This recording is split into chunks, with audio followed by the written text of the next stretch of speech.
Welcome back to another edition of the Album Society. It's your boy DJ Trini Shot alongside my co-host DJ Nephew. What's good, Nephew?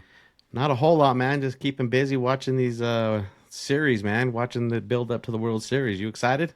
I'm excited if you're depending on when you're listening to this, the World Series starts tomorrow, Right. which is going to be absolutely epic. Dodgers versus the Blue Jays, first time in 32 years. My Toronto Blue Jays have made it to the World Series, and I remember the last one like it was yesterday. Man, I was pulling for the M's. The M's never made it, never been there, but it's cool. Anybody can be there except they're the Dodgers. But you know what's cool? What was crazy is that the Mariners and the Blue Jays started the exact same year. They're both expansion teams the exact same years. They came into the league at the same time. And it's kind of crazy because you know, when you think about it, a team like the Jays have been there twice. They've won a lot of division series and pennants and things like that, but I'm surprised the M's have not gone there yet. Right? It's very surprising. You know, they've had a lot of good teams, but it's kind of like the Jazz, right? They get so close, but never can close the deal. Well, I mean, back in the day, Jazz, I wasn't a fan. Later on, Jazz, Deron Williams, even the last maybe 6 years, that Jazz team that they had, that went pretty far. I enjoyed watching them play. I know you went to the Jazz game yesterday. How was that? It was awesome. They stomped the Clippers. The Raptors stomped. Who did we play? The Hawks. I think we had like 138. It was the highest score for any first like season opener game for the Raptors. So That's good awesome. win. We'll see how the rest of the season goes. I think we'll probably be a top 6, top 7 team in the East. As long as we Yeah. make the playoffs, I'm happy with that. I just want the Jazz to make the playoffs. It's been a minute since they've done that, but we'll see. But since this is the Album Society, a lot of people are throwing around on the social media. It's Drake versus Kendrick in the World This Series. is a Drake versus Kendrick World Series. You know how many memes I've seen, how many clips I've seen, mashups. I was even thinking about doing like a mixtape, like Yeah. you know Drake versus Kendrick World Series. You know, nice little throwback to their classics and move it all the way up to the latest beef. But I don't have time for that, man. Right? It's kind of like do a mixtape like verses almost, right? Yeah, like I mean, back in the day, old school mixtapes, you would see a lot of them. It would be like, you know, Lil Wayne versus Boozy or whatever. Right, Or yeah. even you know, you might get like a East Coast versus West Coast or, you know, Rockefeller versus Rough Riders or Dipset versus Rough Riders kind of mixtapes.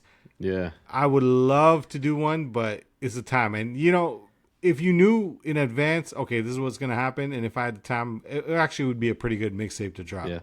That would be dope.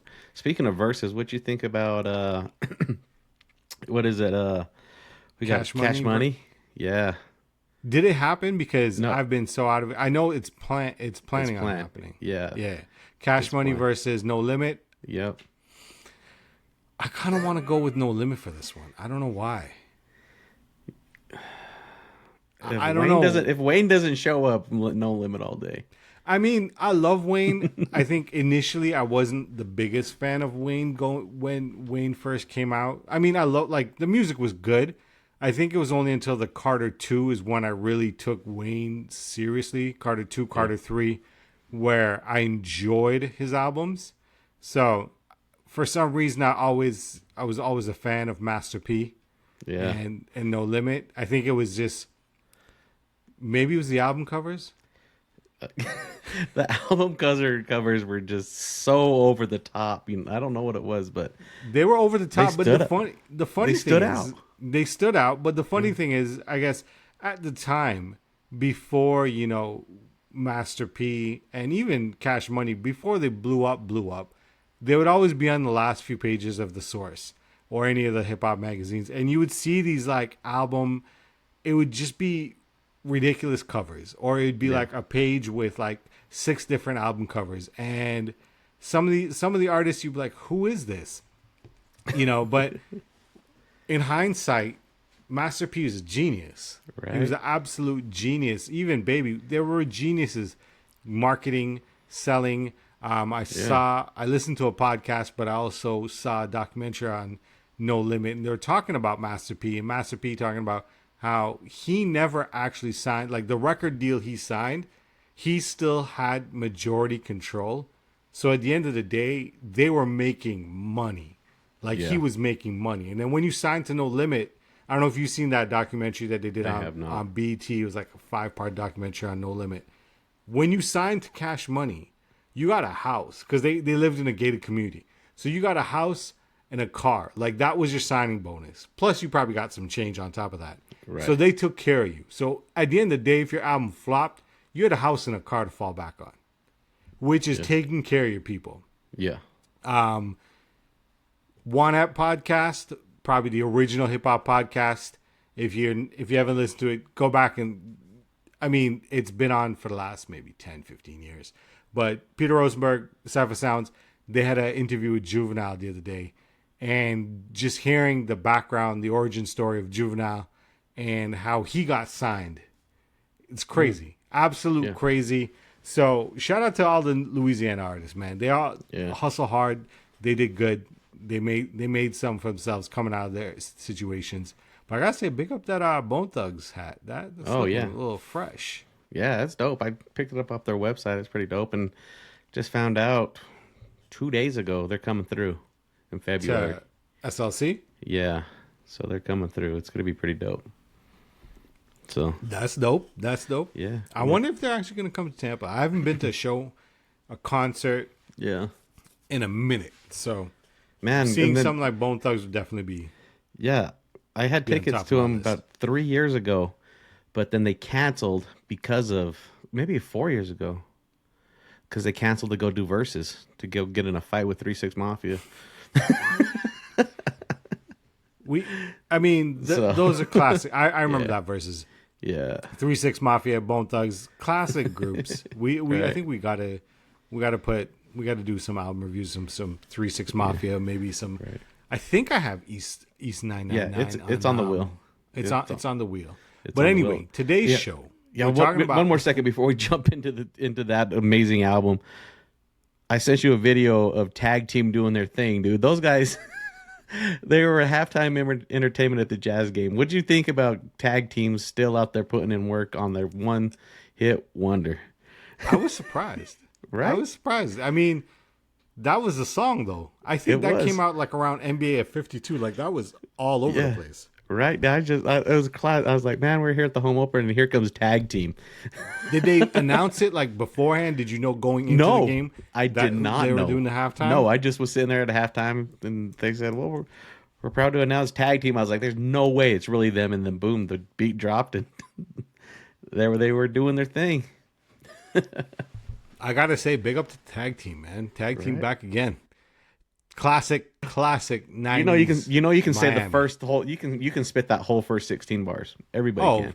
You have to. I mean, shit. I remember when that song just came out. I was like, "What is this?" Because in Toronto at the time, I mean, you had Luke and you had that Miami bass, but this just went to another level. Yeah. I think because it was a very PG song at the same time. Yep. And then the NBA just picked it up and like it became a stadium anthem. It really did. It really did. But yeah, let's not take away from what we're doing tonight, man. Yeah, man. So we're talking about the score, the Fugees, Wyclef Jean, Lauryn Hill, Pras Michel. One of my favorite albums. I think it's a classic hip hop album. Cover to cover, every song is listenable.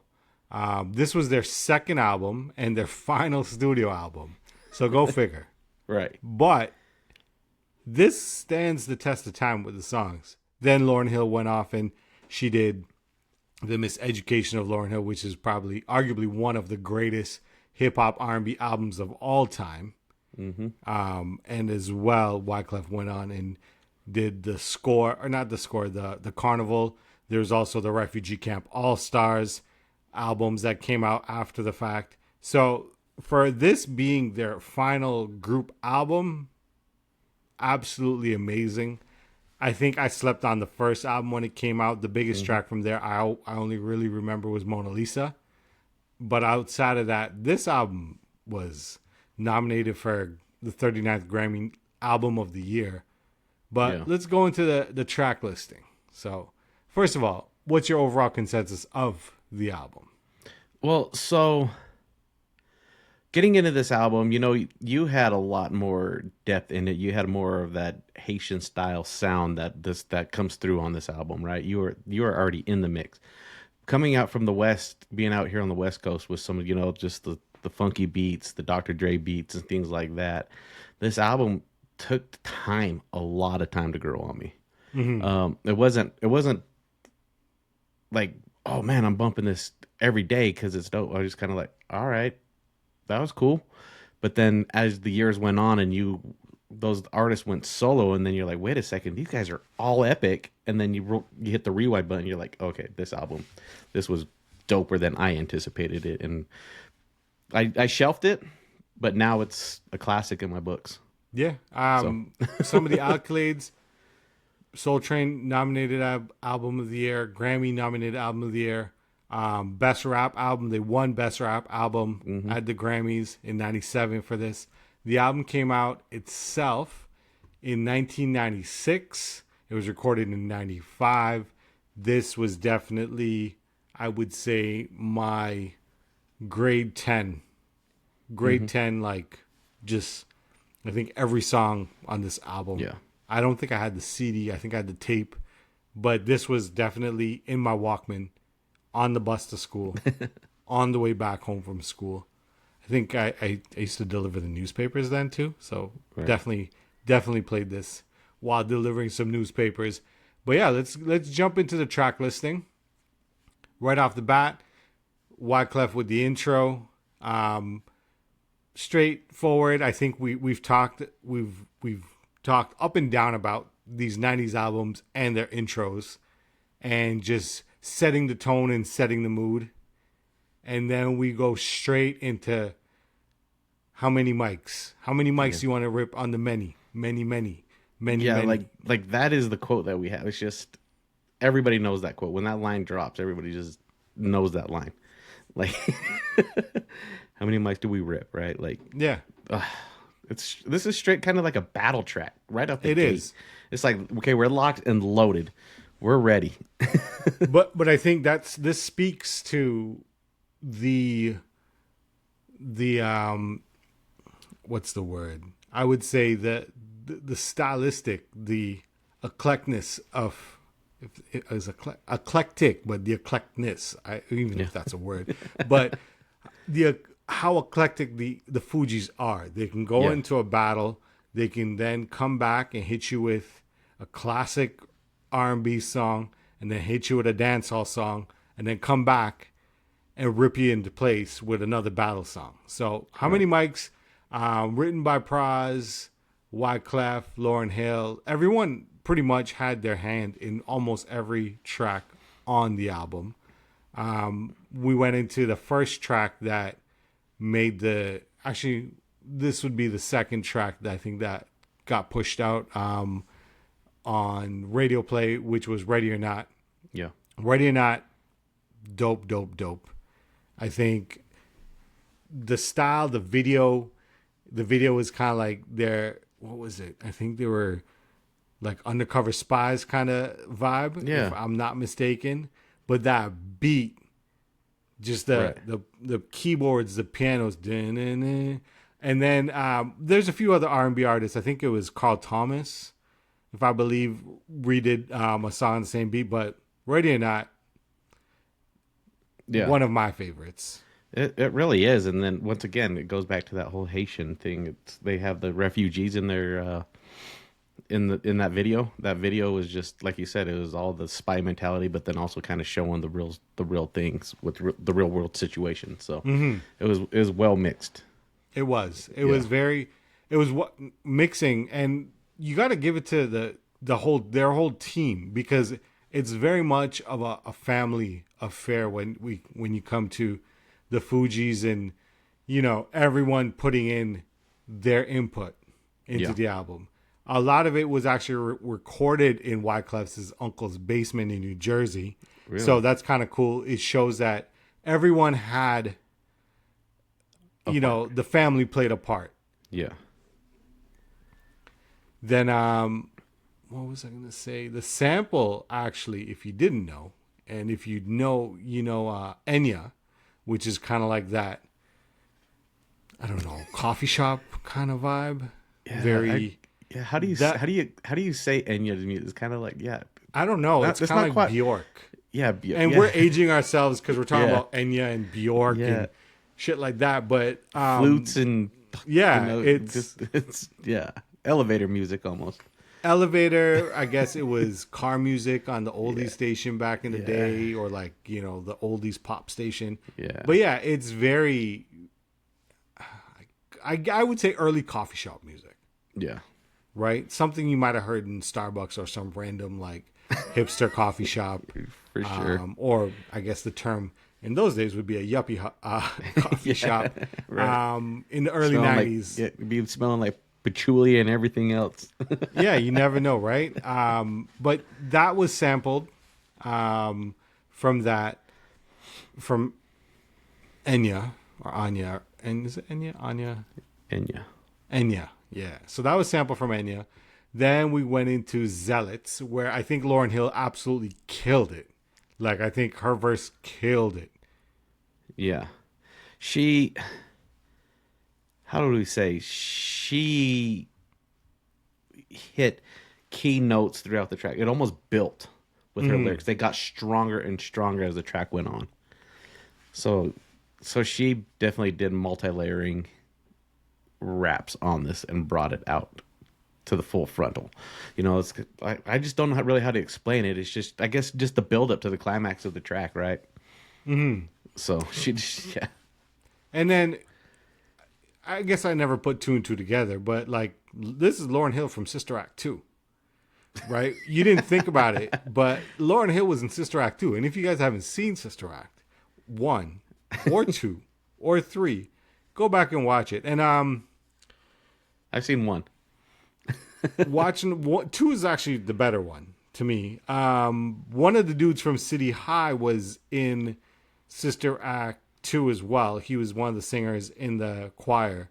So go back and watch it. And then you wouldn't think, I think Lauryn Hill was 16 when she did Sister Act 2, but I think she was fairly young as well, because she was the youngest in the group when she started with the Fugees and kind of they got together, because they're all based out in New Jersey. One of Lauryn Hill's quotes about the album, and it actually speaks to it, is that she says it's like an audio movie. Everything has its place sonically. The style, it's very global. It's very universal. At the same time, the Fugees, you don't think about it, because when we think about conscious hip hop or conscious rap, we're thinking about Common, we're thinking maybe Trap Called Quest, Brand Nubian, but they were pretty conscious and very speaking about what was going on, but in a different tone. Right. So you never really think about the tone and the style of what they're saying. Like, they didn't come across as a conscious hip hop group. True. So definitely something to think about when you go back and listen to it. And when you listen to the lyrics, I think as a younger person listening to it, you're just listening it at the face value. Yeah. But now, me in my 40s listening to it, I'm like listening it a little bit more word for word. And I'm like, oh, they are a little bit more conscious than you thought of, 30 years ago. True. The next track is The Beast. I loved it. Great production. I think that's one of my favorite things about the Fugees, is that it was always great production, but it was also everything had a musical sense to it. It really did. And I know to hear a little bit, Lauryn Hill's flow is completely different on this track than the rest of the album. It had more of a choppy and more of a bouncy flow. Yep. So yeah, I felt like she came with, that almost like Biggie delivery, just pop, pop, pop, pop, so, but that was and this is the only Lauryn track. Hill. Yeah, this is the only track that she does it on this entire album. It's almost like that boom rap style delivery. So Very boom bap. I would say reminiscent of Queen Latifah had to be for that female boom bap, yeah, right to your face. Then we got into Fujila, which was the breakout track. This was the first single off the album. One of my favorites, all time favorites. I think this is one of the songs I always try to put in the mix when I'm doing a mix.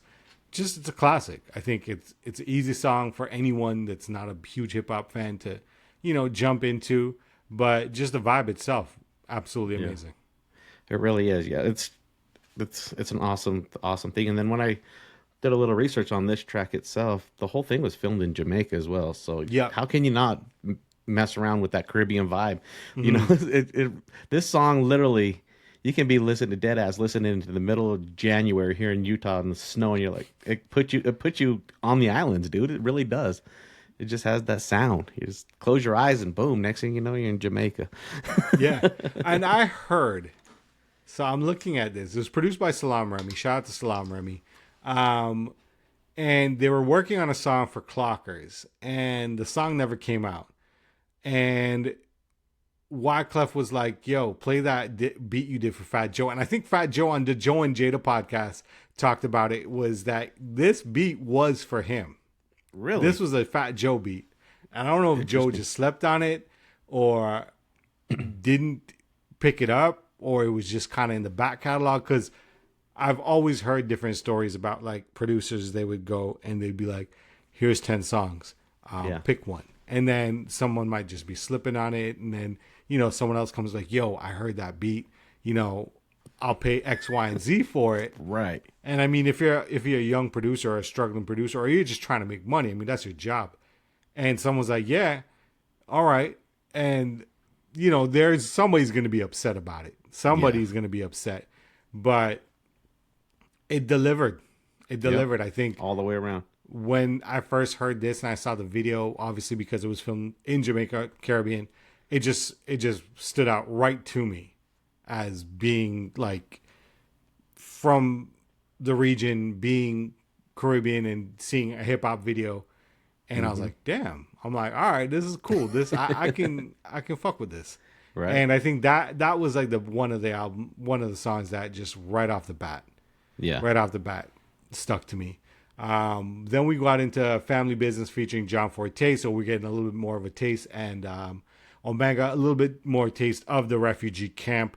And there is parts of the refugee camp and the refugee camp all-star scattered around through the album, whether it's features or backing vocals, things like that. And then we really get to see John Forte shine. I believe John Forte might still be in jail, if I'm not mistaken. I think he did have some issues. But yeah, big up John Forte. His flow, I always like John Forte's flow. It was very smooth. Yeah. So he matched perfectly into the whole refugee camp vibe.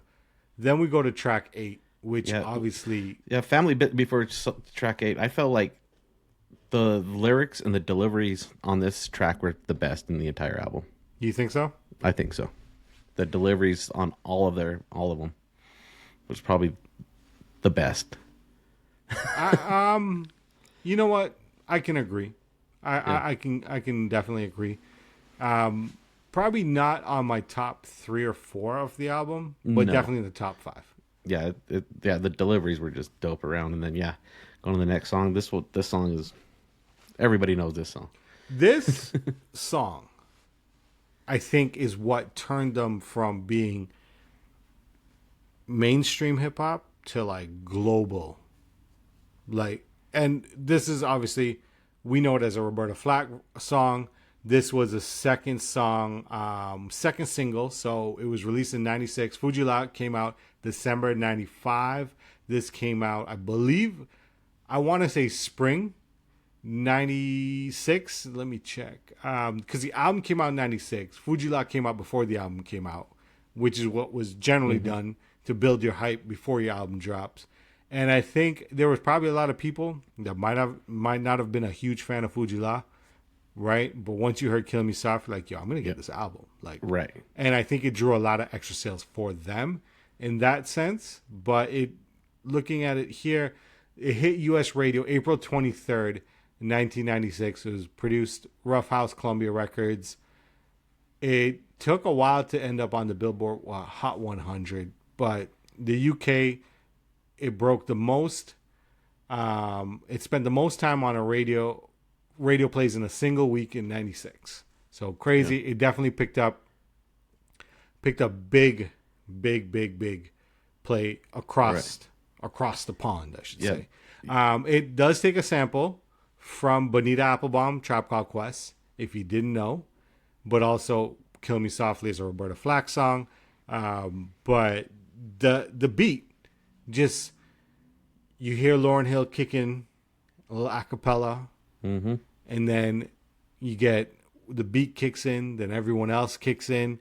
And what was cool was, if you remember the video, they were in a movie theater. Oh, that's right. They were just chilling, sitting in a movie theater, and apparently it was Pras's idea to cover the song and do a cover of it. And they're like, let's sample it. Then they added a dance out, more of a reggae bass beat to it. And it just blew up. I remember when I played this, you'd hear it playing it on TV, and my mom was like, I know this song. Right? Right. I mean, it's very different from the original, but. Well, I feel like this song right here too is like, the Fugees were going. They were going in the right direction. They had everything going, and then suddenly the car stopped. Wyclef and Pras stepped out of the car, and Lauryn Hill just took off without him, because she just, after this, people heard her lyrics and everything, just with how she covered the song, just kind of left them in the dust. Personally, she did. I think. Well, I think this was everyone to see, like, you heard her as a vocalist shine the most on this track out of all the tracks on the album. Yeah, we didn't know that she was defecating on microphones. Yeah, right? Exactly. She shit on him. And from Killing Me Softly, which was the second song off the album, we went into the score. Oh, no, not the score. I missed it. Yeah, that's what I have. Yeah, it's the score. Is it the score? Yep. The score featuring Diamond D. Now, the one thing I want to say is I felt like this song was probably recorded last, and then obviously put into the middle of the album, because there's a lot of cuts and samples and scratches of every song from the album. Yeah. Which is what I really liked on the DJ aspect of it, hearing the cuts and the samples from all the different songs, and then they're back into it. So it was pretty cool. Honestly, like, I've noted this, like, if I didn't have any, the cover sheets or anything like this, I would almost thought that this was a RZA beat. It almost had that Wu-Tang vibe to it, right? I was like, well, it was produced by Diamond D. So Diamond D, if we're not familiar, Diamond D did a lot of Brand Nubian, Trap Called Quest, Low End Theory. His debut record was Stunts, Blunts, and Hip Hop. But his discography, let's just jump in. He has a lot of stuff with Lord Finesse. Come On featuring Fat Joe. There's Showbiz and AZ. Busy Bee, Showbiz and AZ again. So there's a lot of production work and a lot of features. And we're looking at, on Fat Joe's Represent album, there's like at least 6 tracks. Cypress Hill, When the Ship Goes Down, Diamond D remix. Oh man, I'm on Fushnikins. House of I actually Pain. heard that. I heard that just the other day on Rock the Bells. Gosh, I can't remember the DJ's name. Shout out to the DJ that did it, but he had a list of, the one hit wonders that really had other tracks. Mm-hmm. And they were on there for sure. Far Side, KRS-One, Fat Joe Just One, Envy off that album, the Alcoholics Coast to Coast album, Fugees, The Score, Raekwon, and then maybe this is why the Rainy Days Mr. Dalvin remix he did some production on that. Rascast, Soul on Ice, Exhibit, At the Speed of Light, Bird's Eye View, Sadat X. I remember that album, The Wild Cowboys. I mean, we're going in, like, Diamond D, just his Yeah. his touch on albums. Busta Rhymes, we're going in the 90s, Most Def, Black on Both Sides, Too Short, Pharoah Monch. I mean, we can go on and on about the stuff Diamond D has done, produced, Deep. his own vibe. But yeah, Deep. deep, and it's great to see that style and that production, especially with their second album. But it shines, and they didn't have a lot of outside producers on the album, so a lot of it was Wyclef Jean, Pras Michel, Lauryn Hill. Majority of it, John Forte. Majority of it was Refugee Camp producing.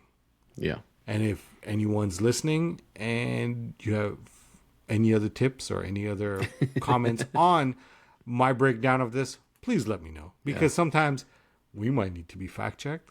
Yeah. It's all good. I'm waiting for that one person to be like, It's all good. hey, yeah. what about this? What about that? happen. I'm It's waiting fine. because It's fine. then we know the podcast made it. Right. Yes. But shout out to the score. I love that. I love that track. Yeah. Then we had The Mask. The Mask. Honestly, this song's almost 30 years old, and I feel like this song is still up to date on what's going on now. Very, very, very true. Yep. Just go listen to it. I think history recycles itself. It and really repeats, does. Yeah, right? So definitely it's kind of 30 years later. Yep. Here we Well, are. yeah, we're actually, came out in 96, so 29 years later to be exact, if you want to be 100% accurate. Right. 29 years later, history repeats itself. Same shit's happening. And I think when we talked about the Ice Cube album, it was kind of the same thing, was that what Cube was talking about in 93, we're talking about it in 2005 or 2025. Yep. Last track is The Cowboys. I love the way Clef brings it in. Little country sample. Oh, yes. Featuring The Outsiders. Yep. Which I know, which I didn't know. I always thought they were West Coast, but they're actually from Jersey as well. Yeah. They're actually the ones who, if I remember correctly, they're the ones who kind of had Tupac, doing it up on the East Coast a little bit, because a lot of people don't forget that he came from the New Jersey, New York area, right? Like, so, but they had him back in the day. Yeah, that was his I guess you can say his East Coast crew. Yeah. If we want to call it that. Right. They were affiliated with the refugee camp. They actually did some projects with D12 as well. But yeah, shout out to The Outsiders. They definitely killed it on this track. Then we go out of the typical norm, and Wyclef literally just shuts it down with No Woman, No Cry. Yep. Video for this one was really good. But I don't know if this was official single. I would say maybe this would have been the fourth, because it was Fugees La, Killing Me Softly, I think Ready or Not. Those were the three big singles off the album. Probably No Woman No Cry may have been the fourth release off the album, but just he went in, and to hear someone, not a lot of people can cover Bob. I would say there's very few artists that can cover a Bob Marley track and make it sound perfect. Yeah. And this was one of them. Yeah, definitely. You honestly, if you didn't watch the video or had nothing with it, you could play Bob Marley soundtrack and then this track right back to back. You wouldn't be able to identify the difference.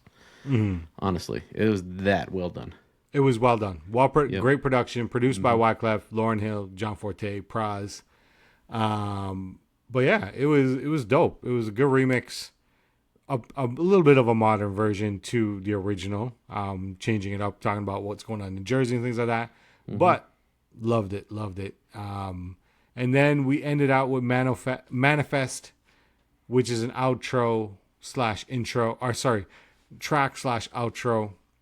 Wyclef, Pras, Lauryn Hill, all put it down. So one of the great outro albums. And Honestly, I feel like that's probably in my top 3 out of the album. and I believe is it this one we have Cool DJ Red Alert on the outro. Yeah, because the DJ cuts and everything in there. Yeah. Mm-hmm. So yeah, this is probably my top 3 on the album for sure.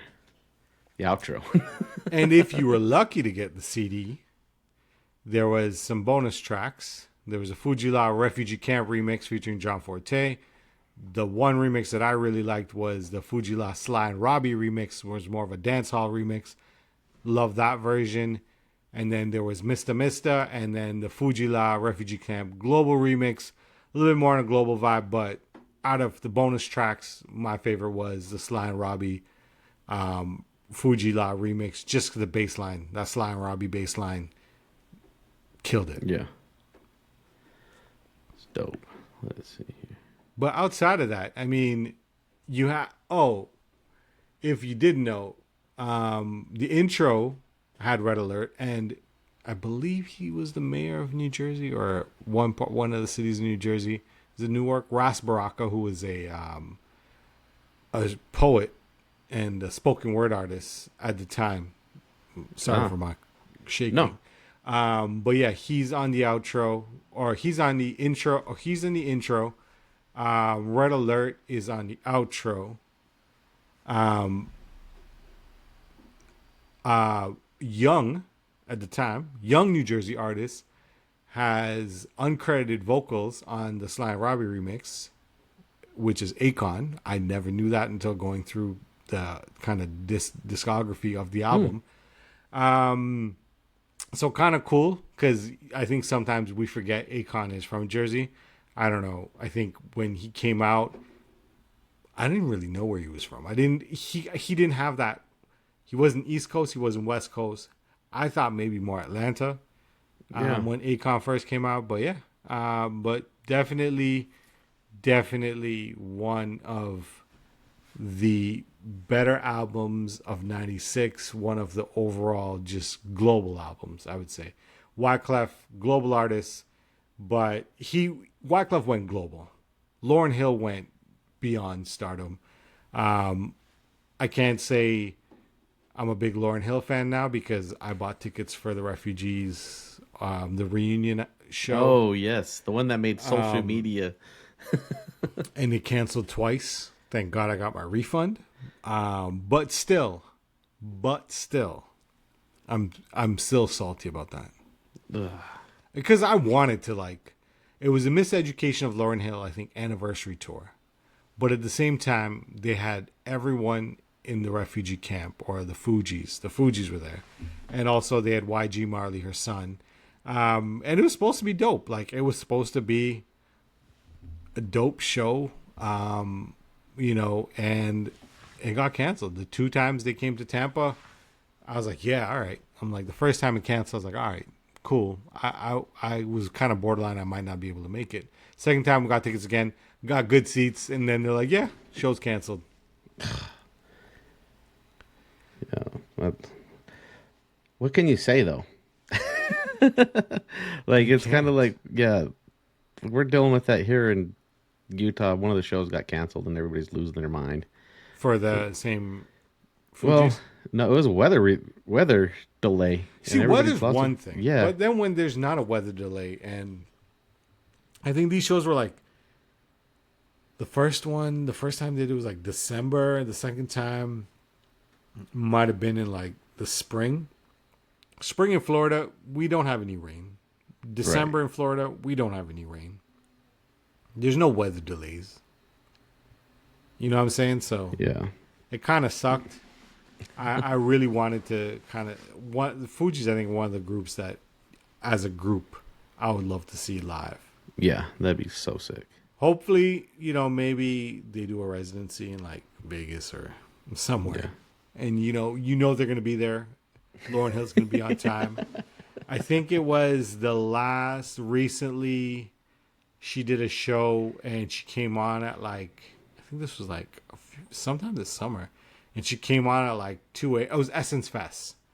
And she was set to perform and she didn't come on till after midnight. Yeah. And people stayed. There were some people there, but Some people didn't. Yeah. I don't know. I'm old, so anything after midnight's scratched for me. I agree. I agree. It's I'm like, almost oh, I don't 10:30 do this my no. time. Yeah. Definitely. Yeah. Definitely. But So yeah, let me see. Let's see if I can do this. what are we going to talk about next? Yeah. Let's see. And while Oh, Anthony's it doing worked. that, oh, the wheel worked. All right. Yeah. So we got the wheel up again. So we're gonna shuffle it a couple times, and then we'll hit the button, see what we're doing, and we're gonna add some more new. We need to get some more newer albums on this too. We'll work on that for the sure. next show as well. But let's give it a spin and just see where we're at. Oh, we are gonna go with a little bit newer album. All right. So we're going Vince Staples, Dark Times. Yeah. Yes. All right. Dope. You listen to Vince Staple? I wouldn't say I'm a Vince Staples fan that I will listen to the whole album. Yeah. Right? I'll probably listen to whatever tracks are playing or whatever. But I like this opportunity to dig in deep. I think I was kind of the same thing with like Lil Durk. And then I just kind of jumped into listening to his album. So definitely a fan of Vince. I like what he does. Yeah. So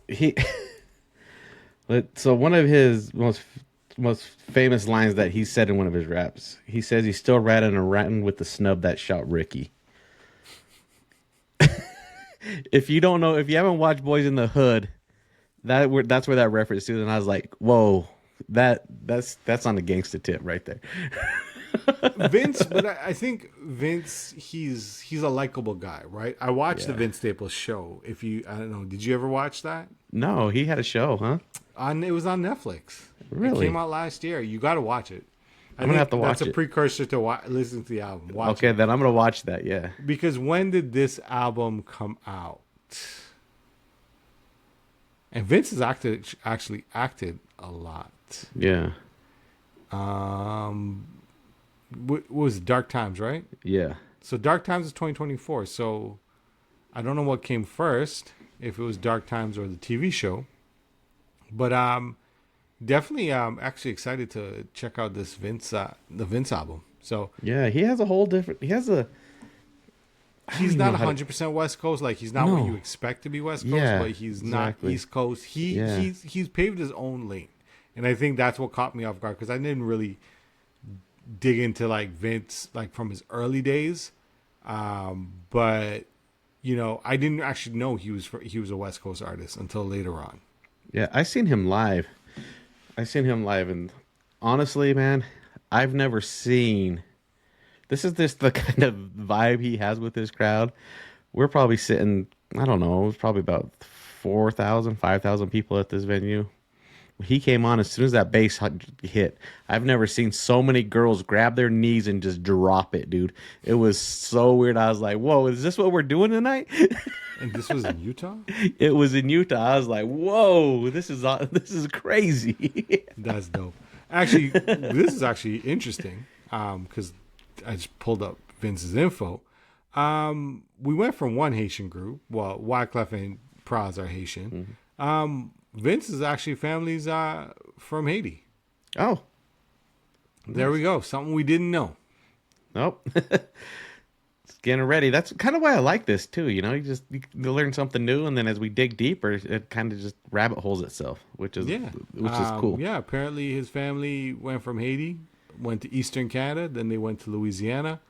Yeah, interesting. We'll talk more about Vince for those that don't know Vince, especially if you're an old head and you might not be like, who's Vince Staples? I mean, Vince has been around since 2008, so technically he's not old, or he's not a new artist. No, but he's not on his sophomore album at all. He's beyond that. But he's also not, I would say, an artist from the early 2000s. Yeah, I think when we got to the mid 2000s and we got like the Futures and the Vinces and the Vic Mensas and things like that, I think we got some people just kind of checked out, depending on your age group, checked out and stopped. I mean, us as DJs, I continue to listen to new music. Yeah. Whether it's on the local radio station here in Tampa, or just listen to Shade 45 or Hip Hop Nation, things like that.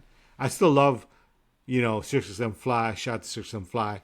You can catch me on there from time to time. But I still love listening to my 90s, my 2000s hip hop and R&B. But you got to keep with the times, man. You really do. Especially if you're staying on the DJ game, you gotta keep those downloads coming, right? Keep the hot stuff in rotation. Yeah. But yeah, I think he's that era of, I would say, Mac Miller, Joey Badass, A$AP Rocky, Tyler the Creator, so even Kendrick, Childish Gambino. So they're on that they're those group of dudes. Yeah. They're from that era, and they're all a little bit similar on their style. So if you're not familiar with Vince, let's tune in with us, and then you can break it down with us while we break it down on the next episode. But thank you very much for tuning in to the Album Society. Don't forget to follow us on social media at the Album Society POD on Instagram and TikTok, on YouTube, on all your favorite podcast platforms, Spotify, iHeartRadio, Amazon Music, Apple Music, our Apple Podcast, whatever you listen to your podcast on, we're there. Any closing words, Anthony? Oh, man. Just good luck for the World Series, man. I'm rooting for you. By the time we record again, the World Series will be over, and we'll be talking about it. We'll talk and then you guys might be hearing about it like 2 weeks after that. But at the same time, tune in next time to the Album Society. We're going to be talking about Vince Staples' album, Dark Matter, is it? Yep. Dark Matter, released in 2024. So we're Dark Times, Dark Times, I would say. And we're getting current. We went from 96 to 2024, so we're getting current. But we'll definitely be adding some newer-ish albums to the mix. All right, peace out. All right, peace.